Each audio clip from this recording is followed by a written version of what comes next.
Hey all, Bree from the No Guilt Mom podcast, and I have got a gift for you this holiday season.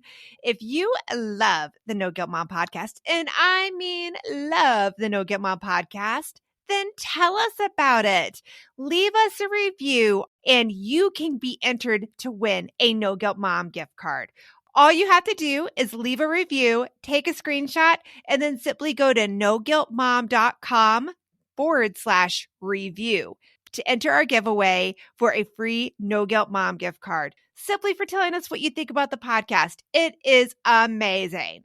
But don't delay. Get right on this, as we're going to be giving away that No Guilt Mom gift card on December 21st. So get right on over and visit noguiltmom.com/review. Welcome to the No Guilt Mom podcast. I'm your host, Joanne Crone, joined here by my fantastically wonderful and amazing co-host, Bree Tucker. Well, hello, everybody. How are you? It is another day in Phoenix, Arizona. Oh, and now I really want to slip into the SNL skit. Hello, Bree. How are you today? The NPR of... Yeah. I'm good. I'm drinking some room temp tap water. I find it's good on the digestive system. It's funny. Wait. So my daughter, for her yoga class, they each have to teach a yoga routine, like at school. And I'm like, oh my gosh, I wish I had yoga in middle school. That would be pretty awesome. But like, no kidding. Yeah. So they each have to teach a yoga routine, and she's here trying to figure out what kind of music she wants to use during her yoga routine. She had such a hard time thinking of it that we're like, okay, well, what if you do like cam jams? Because we call it cam jams. And she's like, what if I did ASMR? And she found one, and it was like, I mean, literally, that's how it sounded. Okay, what is ASMR? It's making sounds like, and like, it's like weird sounds. It's like taking a water cup and like. Oh, isn't it supposed to be satisfying? Or no, it's not that stuff. To some people, it's satisfying, but to others, it's like, what is this?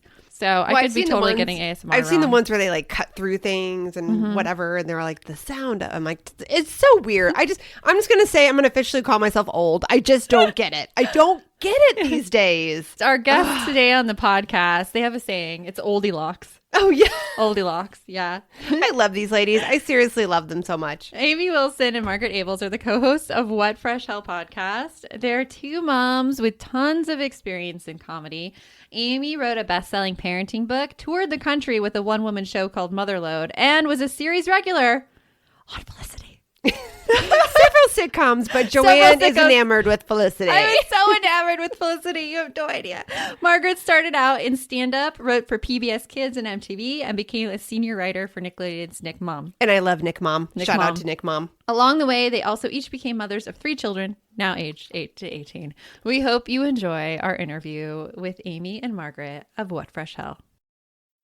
Hey all, Bree here, and I wanted to share one of my favorite gifts to give during the holiday season, a Storyworth book. It is the most amazing gift ever. Storyworth is an online service that lets you create a special and unique gift of someone's story. I've given Storyworth books to both of my parents, and it has been their favorite gift, hands down. And did I mention it is so easy? Storyworth emailed my parents questions every week that I handpicked from their massive list of questions that they have. All my parents had to do was open their email and answer them. That easy. I asked my dad questions like, did you have any rules that you set for yourself as a parent, which you immediately broke? And he did. I even asked both of my parents, are you more like your mom or your dad? And they shared a lot of really amazing qualities that I didn't know about my grandparents at the time. Then at the end of the year, Storyworth compiles all of their answers, puts them into this gorgeous book that covers everything. My parents love showing us their books, and I personally love getting a chance to read them. With Storyworth, I am giving those I love a thoughtful and personal gift from the heart that preserves their memories and stories for years to come. Go to storyworth.com/NGM and save $10 on your first purchase. That's storyworth.com/NGM to save $10 on your first purchase. Hey, if you are looking for something to keep your kids busy because they will not stop fighting with each other, we have a freebie for you. Go to noguiltmom.com/sibling-adventure-log and you'll get 5 fun missions that kids could do together and hopefully not fight. And now, on with the show. You want mom life to be easier. That's our goal too. Our mission is to raise more self-sufficient and independent kids, and we're going to have fun doing it. We're going to help you delegate and step back. Each episode will tackle strategies for positive discipline, making our kids more responsible and making our lives better in the process. Welcome to the No Guilt Mom Podcast.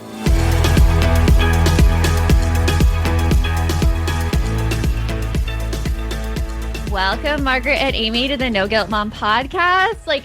Being such fans of What Fresh Hell, we're so happy to have you here. So welcome. Thank you so much for having us.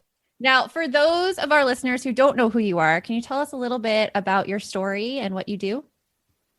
Amy and I, I'll do what we do first and then Amy can do our story. What we do is we host a podcast called What Fresh Hell, Laughing in the Face of Motherhood. And each week we solve a parenting dilemma. So we take a question like, what do you do when kids won't eat? Or is there too much homework? Or any range of topics. What are we doing about this pandemic? Has been a lot of our topics recently. I hear you. And we take 45 minutes. We come from kind of opposite points of view. Amy runs a little bit more bookish and possibly slightly uptight. And I run a little bit more hot mess and don't really care about research and figure everyone will just kind of figure it out. And so we bring those kind of two perspectives together and we get to the bottom and we solve the problem by the end of the episode. Absolutely. Solve forever and ever and ever. We're done. So if you want to know how to never have a picky eating kid, how to never have problems during a pandemic, we're your go-to destination. We've figured it all out. Check. It's check.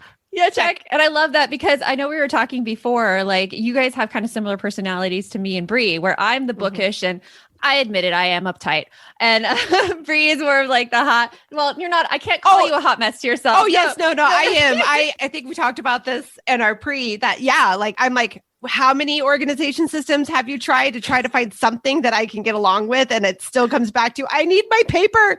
Just let me write it down on paper. And I'm a visual. I need that. Amy can definitely relate. She can relate. Yep. Right. It's like a yin to a yang. Mm-hmm. Yeah. It's both needed. I mean, it works out, right? It's good for a podcast. And we didn't really know, Margaret and I came to this as we were both comedians and had, content creators and comedians who would become parents. So then we started making comedy and content about parenting. Because there's so much material, right? Endless. Exactly. We were both making content about it and kind of fellow travelers in that world, liked each other, respected each other, thought each other were funny, knew we were parents, but Margaret couldn't have named my kids and their ages for $100, let alone my parenting approach. So it was really kind of fun to work on this show together because even after this is 4+ years of doing the show together and a couple hundred episodes, we come to it pretty fresh. We both prep, but we don't decide what our takes are. And so I am often still surprised. I think Margaret's going to say this, but I'm going to wait and see what she says when we record. And sometimes I'm right and sometimes I'm wrong. Yeah, that's a fun way to do it. I want to try that. Usually we do discuss before we get on, but I kind of like the surprise element of it.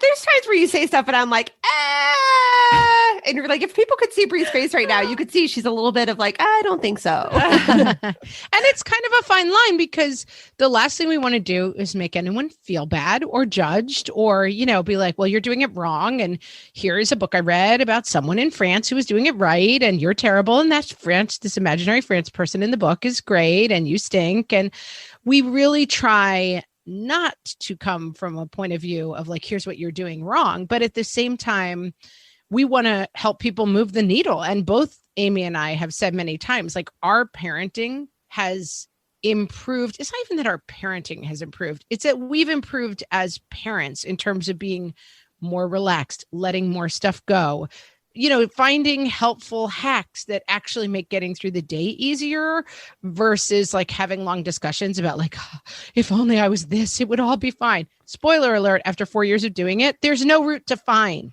I know, right? There's no magic wand out there. We would love that, but it just doesn't really exist. But there is a way for women to come together and help each other and figure stuff out. That's what I was going to say. There is a process of discernment. There is I feel at the end of these topics, we come at things from pretty opposite points of view. And the sort of most fruitful answer is usually somewhere in the middle, right? But at least you leave our episode. We usually leave our episode, and hopefully our listeners do too. Oh, that's a good perspective to put on it. That's a good framing to give this problem so that you know, are you worrying too much, not enough, etc. Yeah. As a listener, I can definitely say when I'm done with your episode, I feel better. I laughed, which I needed. I know I'm not alone because a lot of the situations you all describe, I'm like, yep, been there, check.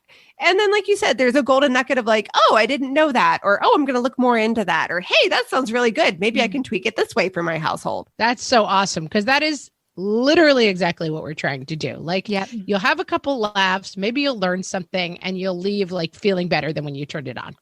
Oh, yeah, totally. I love how you guys find the funny in everything. But like sometimes I know finding the funny in parenthood, it's hard. So like, how do you go about that? I feel like it's kind of like like having a certain kind of glasses on, that even the worst parenting moments, you're in it like, well, this is a good story for later. Like, I can't wait to call my sister, my friend, my spouse, whatever, and tell them about this one. And I feel like having that perspective, even during the craziest, most intense times, it just helps. It helps you stand outside it in a way which is helpful, right? You are the person that it's happening to, and you are the awareness that the thing is happening. And that's all, very like Buddhist or whatever, but looking for the comedy and the funny helps you maintain that same sort of perspective. And a lot of the stuff we're dealing with as moms is boring and repetitive and difficult, but a lot of it's not tragedy, I mean, it is funny. And even stuff that we've dealt with, my mom passed away while we were recording the podcast, which was tragic for me. But when you're dealing with it with kids, you still have to keep going through the comedy of it to a certain degree. Like, they still can't find their shoes and they still want their next snack. And they're not like, oh, mother, you've experienced a difficult event. Well, let me be on good behavior for a few days. Like, you're in the whirlwind. And that's so much like our aesthetic is what fresh hell. It's always something different, but it's always like some form of hell. And there's just so much natural comedy in that, I'm not saying there's nothing that's not too tragic to laugh at, but there's a lot on the way there. I totally agree, because when you're looking at situations, you can come to it with, okay, I can either cry or I can laugh through this and I can find something funny that I can tell as a story later, or like that'll like, I can, tell to Bree and she'll be like, no, that did not happen. Oh, wait, my favorite one was the other day. Joanne was, her son threw a tantrum, or not a tantrum. He was upset about something and she was using an app on her phone, and it was able to catch the key in which he was crying. What do you know? He screams in a high E. So nice. So you can harmonize with him. And as soon as she told me that story, I'm like, that is gold, man. We are putting that in the podcast. I'm kind of putting this on you guys at the last minute, but can you think of like a recent story in your like parenting that was, it could have been really upsetting, but you found the funny in it? This message is sponsored by Greenlight. It is so hard to raise kids who know how to manage money. Bree, right now, my kids are all about earning money for presents. My daughter wants to get presents for all of her friends, and my son is doing a Secret Santa with his friends. Oh, I hear you. And if you're looking to raise kids that are financially responsible, we have got a lifesaver recommendation for you that you need to check out. It is Greenlight. Greenlight is a debit card and money app made for families that gives kids and teens an easy and fun way to gain financial literacy, all while giving parents peace of mind. You can send instant money transfers, automate allowance, and even keep an eye on kids' spending with real-time notifications. Meanwhile, your kids can begin their journey towards financial autonomy by learning how to save, invest, and spend wisely. So sign up for Greenlight today and get your first month free when you go to greenlight.com/NGM. That's greenlight.com/NGM to try Greenlight for free. Greenlight.com/NGM. Oh God, there are so many millions from the pandemic. I feel like for us, it has just been like, I keep saying like, we have all been boiled down to like our basest operating systems. That's all that's left, So like a person who used to be like kind of self-centered and kind of nice and kind of had a funny sense of humor and kind of uptight. It's like, they're just boiled down to like their nub core. And that is so what we're doing in the house. And like, I have a kid who's extremely emotional. It's now he just gets going and we're like, we know, you hate us. You want to run away. Like we all do his part for him. We're like, we get it. And that's what I mean. Like, We get it. No, we know it. We've seen this episode 20 times. Yes, it's terrible. We're awful. You're going to now go. All right. Now's the part where you go slam your door. Then 5 minutes later, you come out because you really want attention. And like, listen, this doesn't always work with a tween who is in a horrible mood. Yeah. But that's what I mean by like when we can all, because I feel like when it started, it can be like, oh my gosh, what do we do? We got to keep him happy. He's having a tantrum. And let me tell you, it's a lot easier a lift to be like, no, we get it. We got it. Yeah. No, we're the worst parents. Right. You know, and right. I don't know. I mean, there are too many examples to mention really from the pandemic. It's been a hot mess. Yeah, I think so. The hot mess gets the best stories. The best stories. It's so funny because we were doing this interview before, like a week ago, and I feel like we were talking about this topic about how you could find the funny in things that go wrong. Because during that interview, right when you were talking about finding the story and everything, bam, everything went black and we became disconnected. We were felled by the worst enemy of podcasters, the internet. So it's always about finding the story and looking for the funny. Well, and knowing that the universe is going to come get you. Anytime you think you're like, oh, I got this. I got it. Like, I was just talking about that the other day. I think that we all hit those like highs and lows in parenting where we start to get comfortable. We're like, okay, I got this. I got it figured out. And then you hit something new. Like with me, it's been the tween phase, you know, when they were thoughts and prayers. I'm in it too. Right? When they were like 8 to 10, almost 11, I'm like, dude, I got this. I think I got it. You know, I'm in a flow. Things are going well. Yeah. And then bam, tweenhood hits. And I'm like, yeah, nope, I got it. I'm the worst parent ever. Yeah, no, I don't know what I'm doing. You're right. 100%. I am weaning this every day. Everybody gets their something, you know, like right? I read this somewhere and I never forgot it, talking about pregnancy and all the vagaries of pregnancy and the stuff you feel bad about, right? It's like, you're going to get some of them and not all of them. Like you're going to be the one that gains 55 pounds, or you're going to be the one that gets stretch marks, maybe not both, right? Or you're going to be the one that, you know, I don't know, has flatulence, whatever. Like you're going to get the tarot cards of pregnancy are going to be laid out for you, and you're going to have some things you wish you didn't have, but probably not all of them. And then the really cute, you know, skinny one who only gained 18 pounds is going to, I don't know. You see what I'm saying? And I think it's the same thing once you become a parent. Like you'll have a baby who sleeps, but you'll have a hell of a tween, and it's going to come sooner or later. Your sense of humor changes too, because notice I laughed at the flatulence joke, and I'm the mom to a 7-year-old boy, and so like all of our jokes. I was going for that. That 7-year-old straight over the plate. 7-year-old boy. You know, that's our sense of humor. We have an entire episode about where we just keep saying the word balls over and over and giggling to ourselves. So there you go. Going back a little bit, can you tell us a story about how you guys started What Fresh Hell? Sure. Oh, yeah. Amy and I have known each other, I won't say how long, but the word decades is involved. We knew each other in college. Amy went to college with my sister. We were both in comedy groups, and we performed together, these two comedy groups. And so we always knew each other. And then Amy went off to Hollywood and was a sitcom actress, and I would see her on TV, and I'm like, oh, that's Amy. Amy Wilson. And I was a writer and ended up in LA. We were always just crossing paths, always. And then about 4 years ago, I was working in production and a video came across my desk, and I was like, oh, that's Amy Wilson in that video. There she is again. And I knew that she had written a parenting book, and we both had mom blogs, and we had kind of been in this world together. And I had been thinking and noodling over doing a podcast. And I was like, I bet Amy Wilson would be really good at that. And I just called her and I said, let's have lunch. And I said, let's do a podcast called What Fresh Hell. And we did. Yeah. Yeah. And I just was in a place in my life where I was like, I need a new collaborative opportunity, and I'm going to find the right one. And it's going to be with a woman this time. And it's going to be something that's like funny, but useful. Like it was one of those, a blonde, messy woman. A tall blonde stranger will appear. I don't always live in that woo world, even though I keep bringing up woo stuff. But I had definitely set an intention. I had just finished a collaboration that wasn't the right one for me. I'd spent a couple of years like in a filmmaking thing with a guy who was a nice guy and good at filmmaking, but I don't really want to be a filmmaker. And I was sort of, you know what I mean? I was sort of ad hocing his goal, and thought, why am I doing this? This isn't serving me. I need to do something else that's this and this. And then this, like the universe gave me exactly what I was looking for. It's amazing how the universe sometimes really does come through. See that? Sometimes it beats you over the head. Yeah. It can go either way. It could go either way. So what advice would you give moms who are really trying to get through the nitty gritty of motherhood? I mean, it definitely depends on the day. Some days it's like, give up and just get into bed and suck your thumb and just, watch Netflix and figure it out. I mean, when we started the podcast, I had a 3-year-old who is now an 8-year-old. And the biggest advice I give to moms all the time, and I don't hear this advice enough, is it gets better and easier all the time.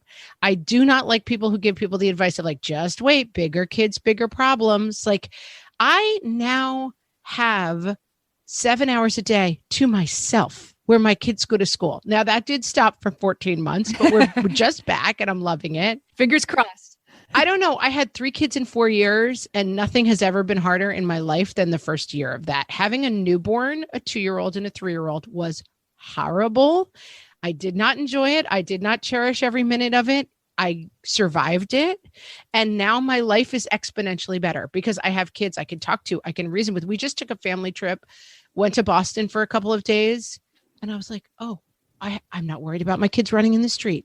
They're not hungry. I don't have to carry a bag with 86 diapers and snacks and binkies and loveys. Like, we just walk around Boston and have a good time. Like, it gets better. That's what I would say to moms. I have a sort of a corollary to that, which is that I really did love the baby stage. I had 3 kids in 5 years. So maybe it was like the extra year. I mean, loved it. Loved every Or you're just a weirdo, Amy. That's also a possibility. It was intense. I'm not saying that. But my fear was that I sort of had this idea in my head that like the baby times are so precious and never to be missed. There is so much content out there, right? About like cherish every moment because then they grow up, with the implicit message being, and then it's kind of boring, right? And then you have an 8-year-old, you have to take to soccer practice. That sounds boring. And then like you'll have grandchildren one day. And then that's kind of what I thought, like from second grade until grandmotherhood is just like, oh, well, someday there'll be another baby. And to my surprise, I have found that I agree with Margaret. The effort is different. You're just in the salt mines when you have like multiple little ones and you're on the go every minute. But it's also been a real joy. My kids are all teenagers now. I really enjoy them. I really enjoy spending time with them. Not every minute of every day, but I didn't when they were toddlers either. But the joys of having kids that age, like I find my 18-year-old adorable and love the conversations I have with him.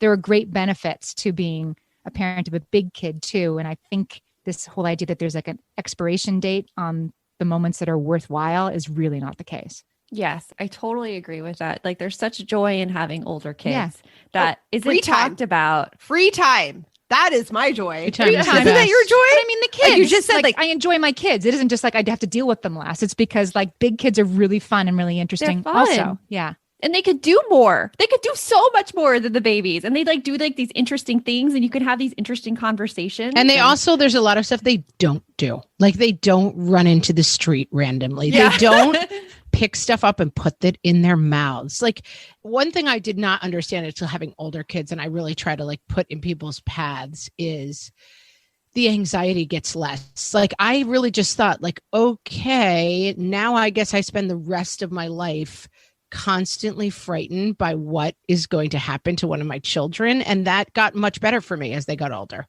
It's like, oh, I mean, Right. I worry. I'm a worrier, so I still worry, but it's not that intense thing of like, we were in an aquarium in Boston and I was like, I'm not frightened. I'm just looking at fish. Like that was a complete revelation to me because when you've got young kids in an aquarium, it's dark and they're little and it's crowded and you're like, every 2 seconds, you're like, I've lost the 2-year-old. I've lost the 2-year-old. Guess what? You don't have to do that with an 8-year-old. It's amazing. Yes, that is amazing. Since you guys are in New York, do you have your kids driving? Oh, that's interesting. I'm in 2 days taking my son for his driver's license test. He is a typical teenager of today and that he doesn't really want to get his driver's license. I'm like, but you're doing it though. Wait, this is your 18-year-old. My 18-year-old. Yeah, exactly. My 16-year-old hasn't even begun the process. My 18-year-old is getting his test. I hope he passes. It's a little hard to practice in Manhattan because you're not supposed to be driving in Manhattan until you have your license. So how exactly is he supposed to prepare for his driving test? Well, and it's not exactly open spaces either. No.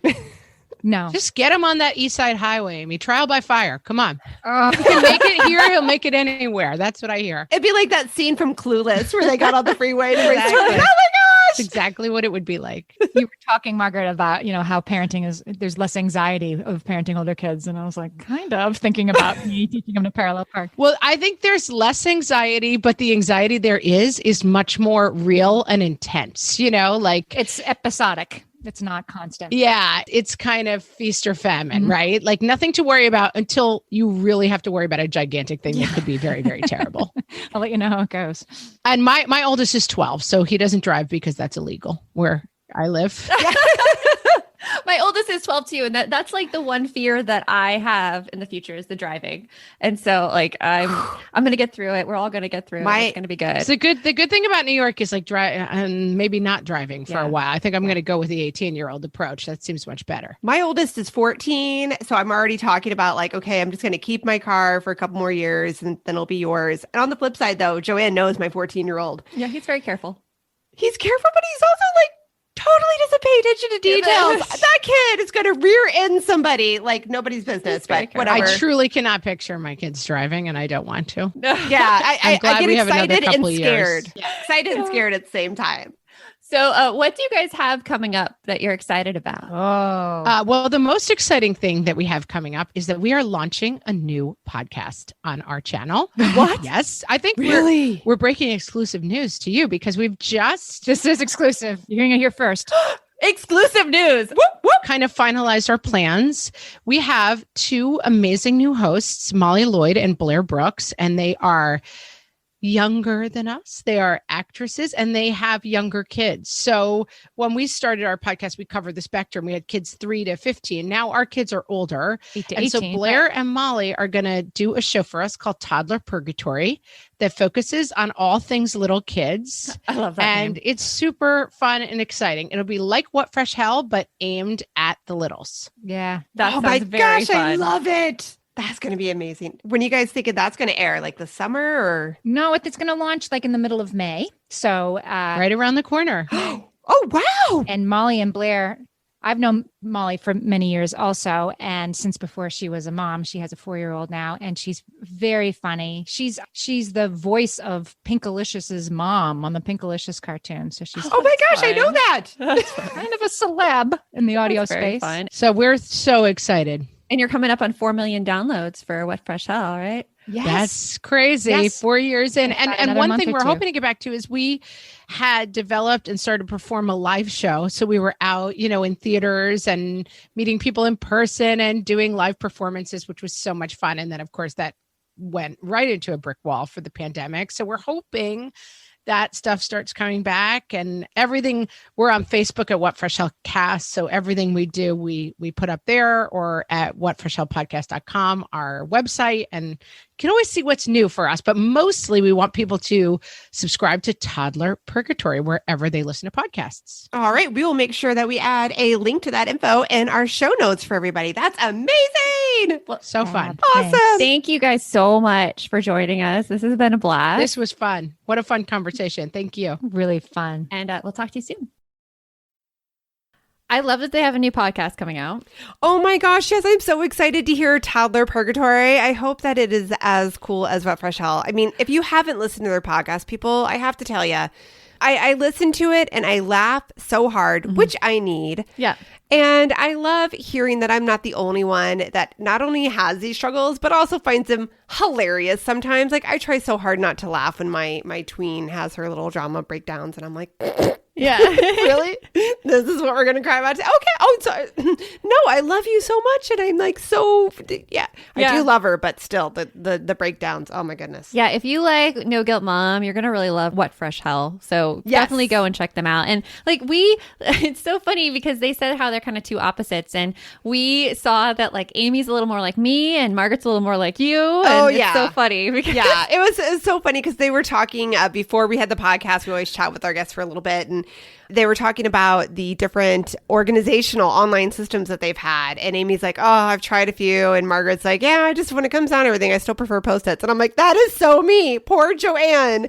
I've only been here full time since August, late August. And how many organizational systems have we gone through? We've gone through a lot, but it's okay. It's okay. We're now on Airtable, which makes my heart happy because I can make it do whatever I want it to do. Rather, right? And it does seem to work pretty well. I mean, it is a new world trying to figure out how to work remotely, but then also just dealing with people that have two different ways of handling things. Like we both get to the same ending point. We do. But getting there, it's hilarious talking to each other about our thought process. I'm like, what do you mean? Why do you need that? Why do you need that? And I'm like, okay, so I know you do it this way, but that is like nails on a chalkboard for me. But either way, again, like we really hope that as our Mother's Day gift to you, that you guys enjoy this What Fresh Hell episode with Amy and Margaret. Happy Mother's Day. And remember, the best mom's a happy mom. Take care of you, and we'll talk to you soon. Have a great day.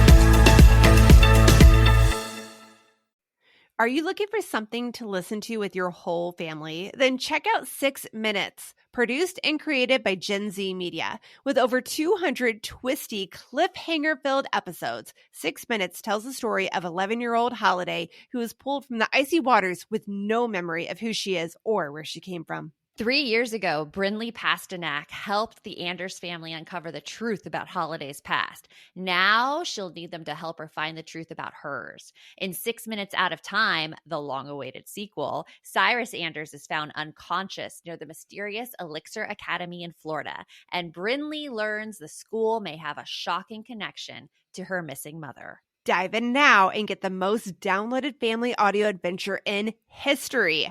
Follow 6 Minutes wherever you get your podcasts. You can listen early and ad-free with the GZM family subscription.